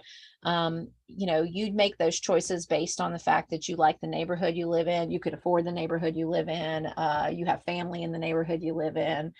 But it'd be much easier to be next door to your work in terms of your commute would be easier. You can manage your work life a lot better. Many of you have long commutes and you choose that, and it has a trade-off on other things, how much time you can spend with your family, how often you get to work on time, all of that comes into play.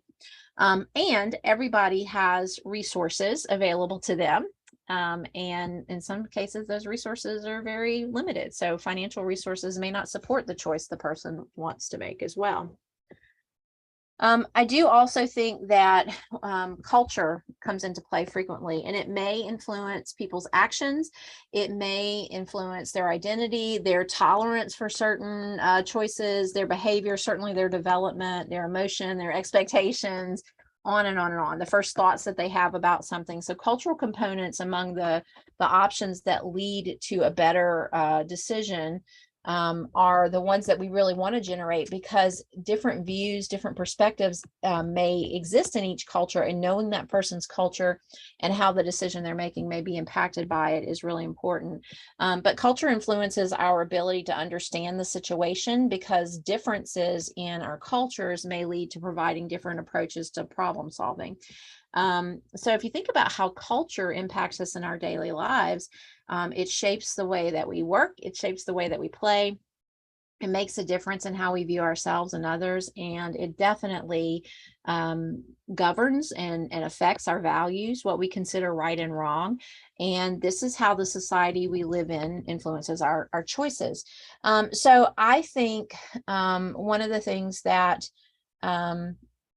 I've experienced lately, just related to culture and choice, in helping my sister at the end of her life. And I had 5 weeks with her from her diagnosis until she passed away. And I went down to help her immediately. And one of the things that I found myself very quickly kind of butting up against is, because I'm Cajun and because I'm Southern, we have a cultural predisposition to take care of our own, right? So I was there, I was going to take care of things. She needed quite a lot of help. And I couldn't do all of that by myself. But in my head and in my cultural being and in making decisions, I have the notion that we take care of our own. It's my responsibility to take care of her. I am here to take care of her. And so when people like hospice came in, and hospice was wonderful, they were fabulous, it was very hard for me, because I had to give up some of the taking care of my sister that I was doing. And that's a very cultural kind of thing for many Southerners, for many Cajun people. So culture absolutely influences how we make decisions on a daily basis as well. And we need to understand those aspects of each person we work with. The other thing I will say is, people will often ask about kind of risk and choice and responsibility, those kinds of things. This is really just to kind of help you think about this prior to the next breakout room, which is coming up really quickly.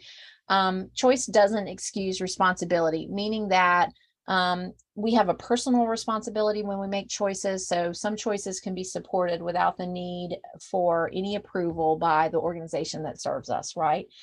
Sometimes your organization, you might recognize that there's an impact if a person makes certain choices, and that may have an impact that you don't want as an organization. So you can't support that choice.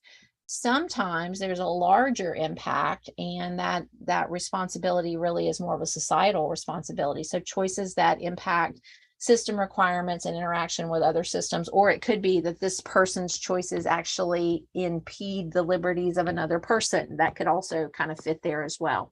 So I want you to think about that in terms of, like, no choice is unfettered, and there are different kind of levels of responsibility for each one, because we often find ourselves helping people make choices where a risk might be present in their life. And unbounded choice is not a thing, as we know, or unfettered choice is not a thing.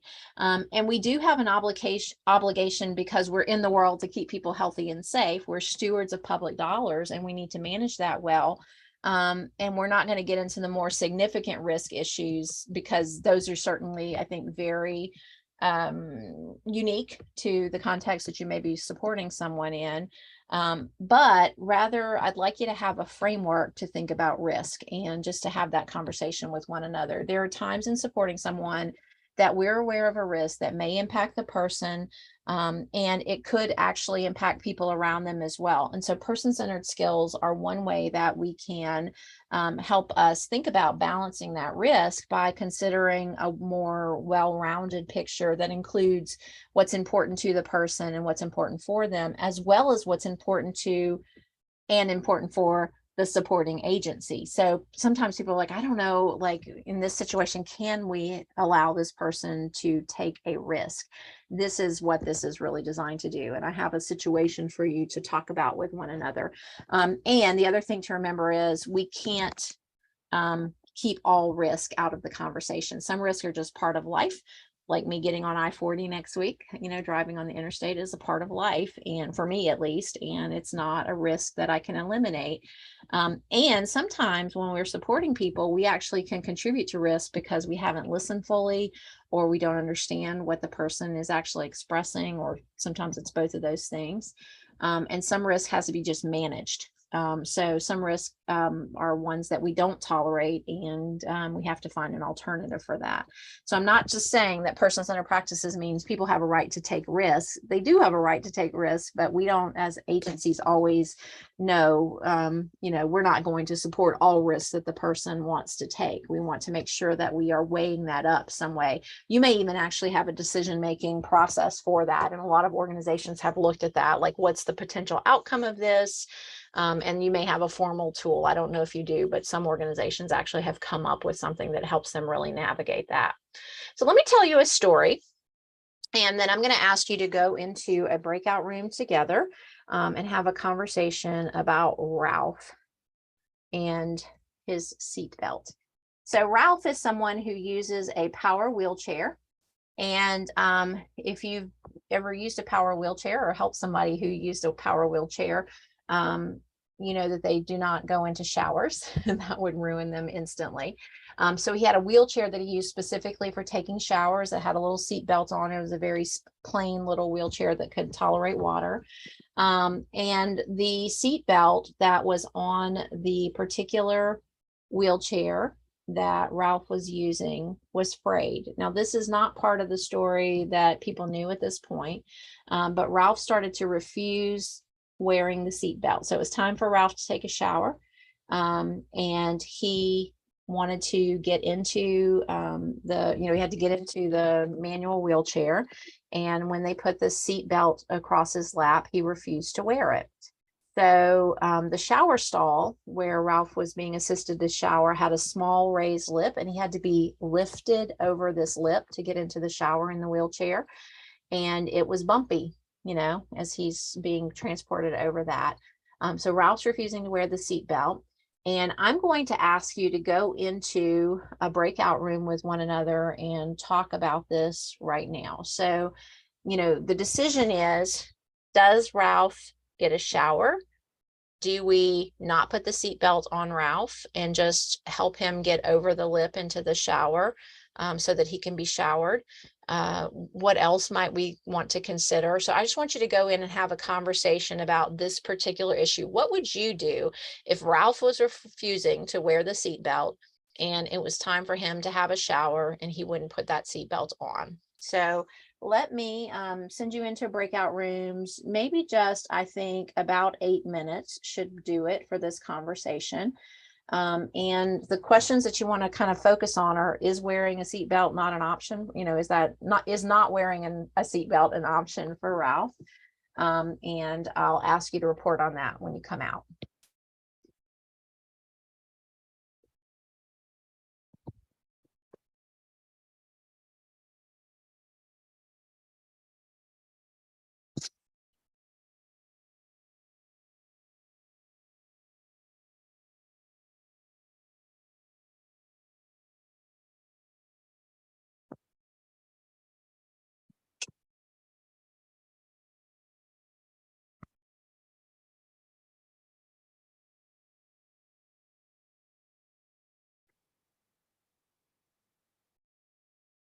All right, so the breakout rooms are open. Please hit the blue button to join.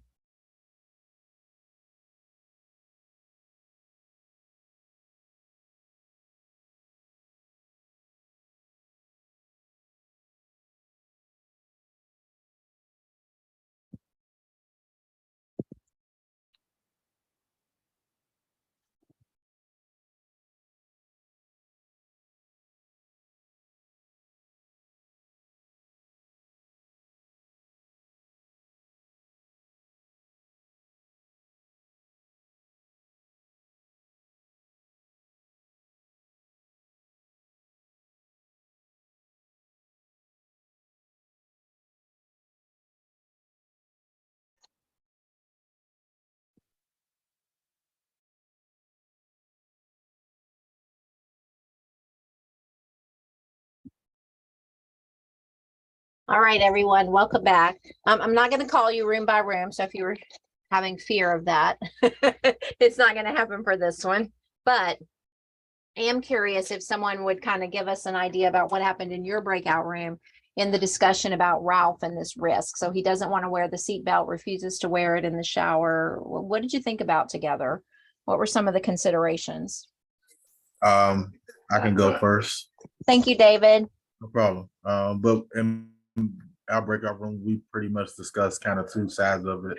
The first being kind of just reinforcing communication and education. Just kind of explaining why it's necessary for him to wear the seatbelt in this instance. Even giving examples, kind of let him know, or if just let him know that it's temporary, but it's a very huge need, and it's extremely necessary. The other side of that was basically in the face of him refusing after a ton of communication and education efforts to consider other options. Of course, he still has to get clean, but maybe not doing the shower. Maybe a home bath is possible in this, or I'm sorry, a bed bath is possible in this situation.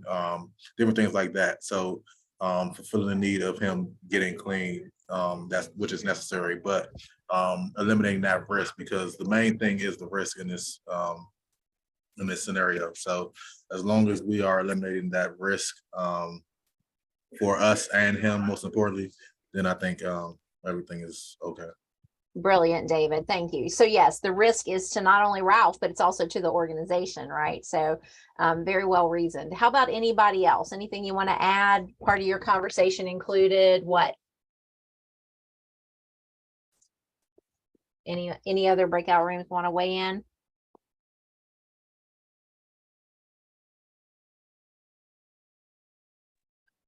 Hi, this is Shane. We're in breakout room 1. Hi, Shane. Not too much to add, but it was kind of a similar process, just figuring out what might be the reason for the refusal. Because whether it's the frayed seatbelt, he doesn't feel safe with it now, or because it's frayed, it feels weird on his skin. I mean, there could be a lot of things there. So just kind of focusing on the why from him, not in an accusatory way, but hey, what's the reason? Because you used to use it, and then coming up with solutions. Whether it's, what to do, like a bath or what it might be, until it could get replaced or fixed. I mean, can you do, would he be accepted, or would he accept a lift transfer into an alternate shower chair? If he's able to hold himself up, there's a lot of things like that you can look at as alternate solutions. Excellent. So not taking the no as a, well, I guess you don't get a shower, but okay, how can we work through it? Excellent. So another very well-reasoned conversation. And I also see Marie has added something very similar in chat. So someone talked about understanding why doesn't he want to wear the seatbelt? Maybe there's something that's uncomfortable. And that in fact was the case. So I'm going to tell you the kind of the real what happened here and what happened to the organization, what happened to Ralph. So Ralph, he refused to wear the seatbelt in this situation, and staff said, oh, well, it's your choice. And it wasn't like they just said that right away. They tried to reason with him. They had arguments. I think these arguments lasted over several weeks because Ralph would eventually capitulate, and he'd go into the shower, and the next time it was time for a shower, he would refuse again. So staff said, fine, one day it's your choice.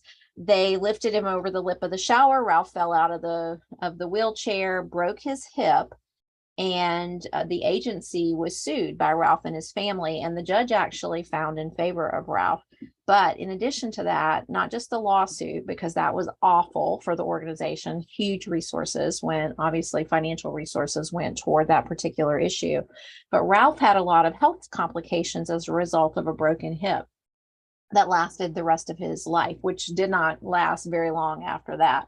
So the whole thing came from the seatbelt, and as you knew, it was frayed on his wheelchair. And if you think about where a wheelchair seatbelt actually sits on a person's lap, it may touch some really tender, uncomfortable spots. So there's all kinds of things that could be done to, ameliorate that problem. You could change the seatbelt. You could put a towel over Ralph's lap. There's all kinds of stuff. And then you came up with other options like, okay, if a shower's not possible because we don't have the equipment we need to get him into the shower safely, could he have something else like a bath that is a bed bath, those kinds of things. So it's not an option to use the shower chair in the shower without a seatbelt. That's an intolerable risk on the part of the organization. So the alternative to that needs to be found. What is making the seatbelt uncomfortable? And that was the question you asked, why? So how can we solve that issue? Cover it with a towel, replace the seatbelt, find a new shower chair. They're everywhere, right? And are there other ways for Ralph to get clean? So could he have a sponge bath, a lotion cleanser bath? Certainly in working with older adults, I know people who've not had a bath in 15 years. They're perfectly maintained in terms of their skin and their cleanliness with products that help them have dry baths outside of a shower situation, because often with dementia, older adults become afraid of water. So that is one of the things that, long-term care has figured out long ago. So there's lots of options other than it's your choice. And we just accept this risk that you could fall out. And certainly he did in this case. Thank you so much for participating in that conversation. And I think this is what you find yourself in the midst of all the time. The other thing I want to point out, because people will often ask, well, can't we do anything about risk and planning? We absolutely can.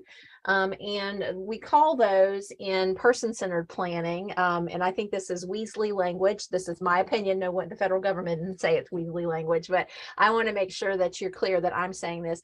An allowable modification is a restriction, but it's a restriction that we allow in a person-centered plan. And often when we talk about person-centered planning, we don't talk about restrictions in the same breath. So in provider-owned and controlled settings, there may be times when we can make modifications to the standards of the home and community-based services rule in person-centered plans, because there's a risk that we're trying to address. And we have to figure out, how do we safely allow this person to receive services and supports from our organization. So additional modification relates to the overall topic, I think, of informed choice and supported decision-making, because people are expected to make decisions for themselves, and those decisions are documented in the plan. But sometimes the decisions people are making are not ones that we can abide by, like Ralph and the seatbelt, for example. So when a person needs assistance making decisions with things that they would ordinarily make decisions about for themselves, we also have to document the reason for that in the plan and how we're going to keep an eye on the modification to make sure it's still needed. But in general, this is what we mean by allowable modification. So in all of the settings, whether they're residential or non-residential, people have a right to control their own schedule and activities. I'll use that as an example here in just a moment.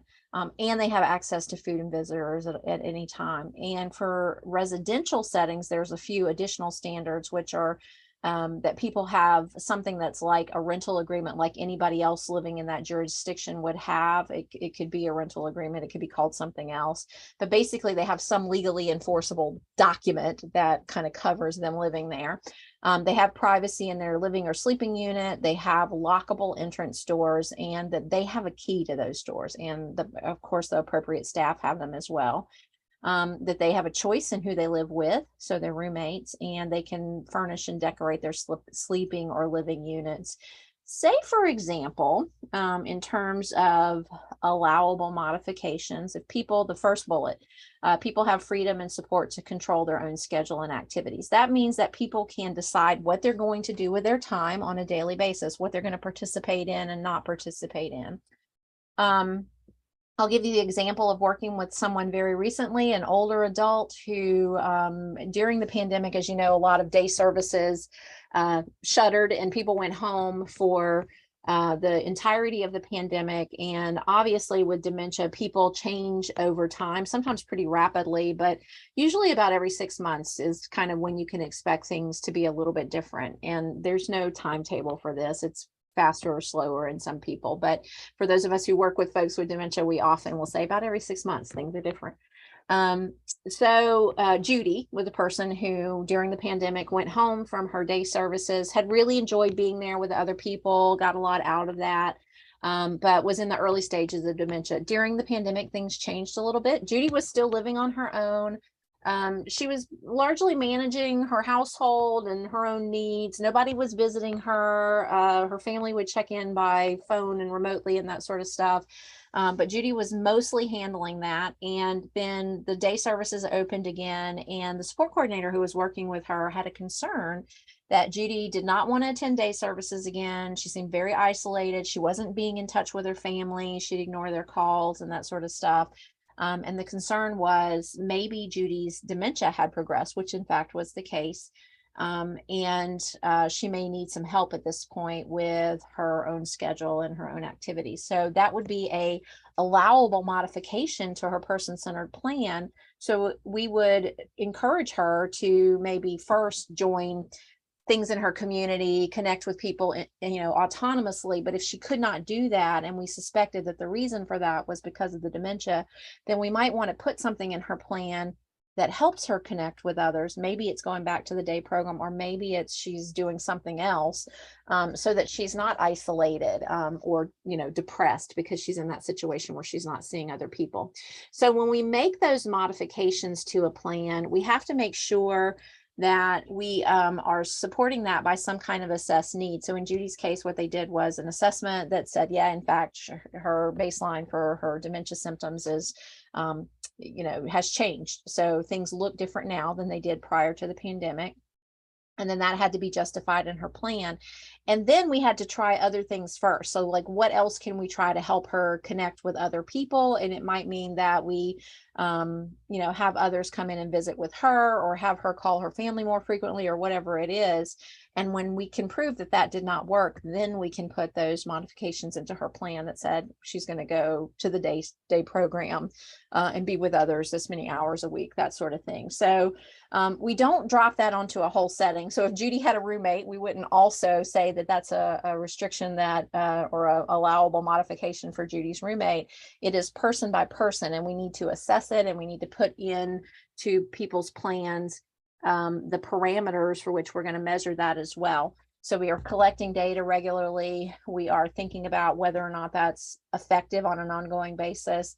And we're going to look in and review whether or not that particular intervention is still working. And we set all that up kind of prior to putting the modification in the plan. As I said, modifications are kind of a fancy way of saying restrictions. And there are times when restrictions are appropriate, but we don't just kind of approach them haphazardly, and we certainly don't leave them in people's plans forever. With dementia, because it changes over time, it might be that in another 6 months, Judy doesn't need a consideration for this at all. She may have moved past the need to be with others in that way, like out in the community. So as much as possible, we want to pay attention to all of those aspects before we put an allowable modification into a plan. And obviously we want consent of the person or the people who are helping them, supporting them to make that decision. We want them to have the information in the format that's they're going to understand, so that they can participate in decision making if at all possible.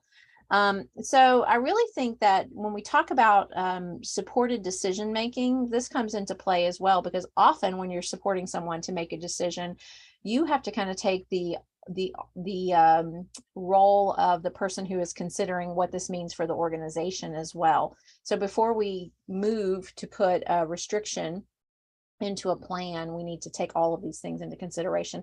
Do this in partnership with others. Don't try to do this on your own. It obviously is going to take, an assessment often takes more than just one of you anyway, but we do have a way to address risk when risk is present. And we want to make sure that we have not glossed over that.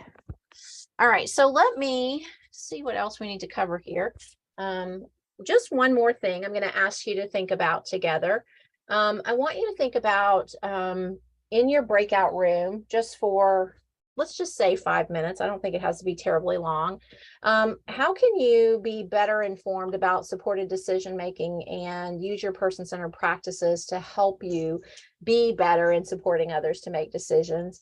Are there any specific things we talked about today that can help you in supported decision-making? And is there anything that you gained from that conversation about allowable modifications as well? So I just want you to spend a moment kind of in summary with one another, 5 moments in summary with one another in your breakout rooms, and I'll ask you to share that when you come out, please. So how is this going to be helpful? What are the concepts you'd like to try?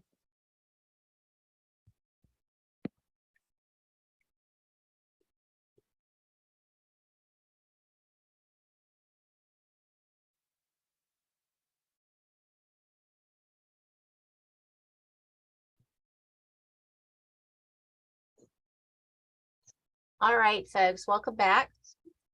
So just as a last question for you all to respond, just turn on your microphone or respond in chat if you will. So how are some of the things that we talked about today maybe going to help you in supported decision-making with the people that you serve and support? How are your person-centered practices going to come into play? What did you discuss there? I'll just go first. I think I'm still unmuted. Thank you, Tamika. So we just said that, you know, a lot of this just solidified like things that we were already doing. It solidified like training strategies for staff and, you know, help us know what to look for when doing quality audits and like, you know, a conversation with the people we support so that we know like, you know, what to ask them and how to ensure that they are actually being supported in their decision making. Another thing that we talked about is that, you know, decision making comes with risks and that we need to be aware of the risks and the responsibilities associated with this and make sure the people we support are aware of it too. And, you know, for me, just to give a different perspective, I'm not a direct service professional, I'm a compliance director. And this course really helped me understand like what I should be looking for in our personnel files, because one of our big goals is to make sure that, you know, they get to make their own decisions, they get to, you know, plan their own care. And this kind of helped me understand how to assess for that. Thank you, Tamika. That's a really good perspective too. And it's one that we don't often get to hear in this class. So I really do appreciate all the perspectives, but that is particularly important around compliance because we spend so much time making sure we have been in compliance. When I said earlier, kind of cheekily that I didn't come here to be compliant, I obviously have to be compliant or I can't do this work. But your whole job is really focused on that. Where are we compliant? Right. Anyone else? Any other ways that this will be helpful? How can you use your person-centered skills?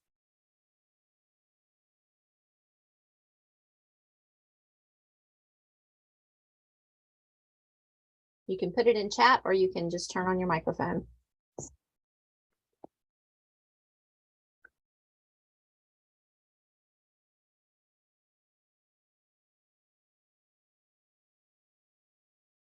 All right, friends, hearing nothing, I'm going to move ahead and just see if you have any lingering questions or comments.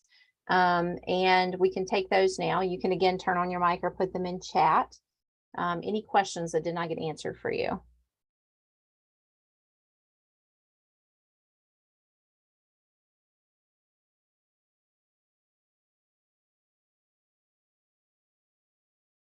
I'm going to put my contact information here and also the website for our company If you will, please don't hesitate to go there for more information about person-centered practices. We also announce trainings there as well if you still need person-centered training, although you have quite a lot going on where you are. But the skill reflection sheets that I shared with you are there as well. And with that said, and hearing nothing from the field, oh, wait a minute, maybe I do see a chat coming up. Do we get a certificate? I believe you actually do. I know that Dr. Van Horn is not here with us, but you do get credit for being here. I just don't know if it comes in the form of a certificate, but we do have you recorded as being present for our presentation. So, and I know that that comes out as a follow-up from Dr. Van Horn or her office directly. You bet you. All right. Thank you all so much. I think with that, I'm going to give you back 15 minutes of your day. How often does that happen? So I really appreciate you being here today. Please be sure to reach out if I can be helpful to you. You have my email address there, and I look forward to seeing you in our next training.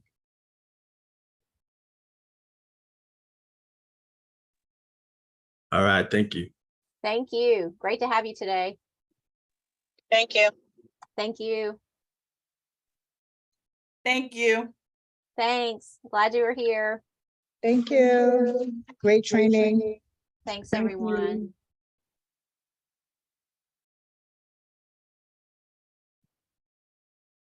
All right, Debbie, I'm going to shut it down. Okay, see you this afternoon.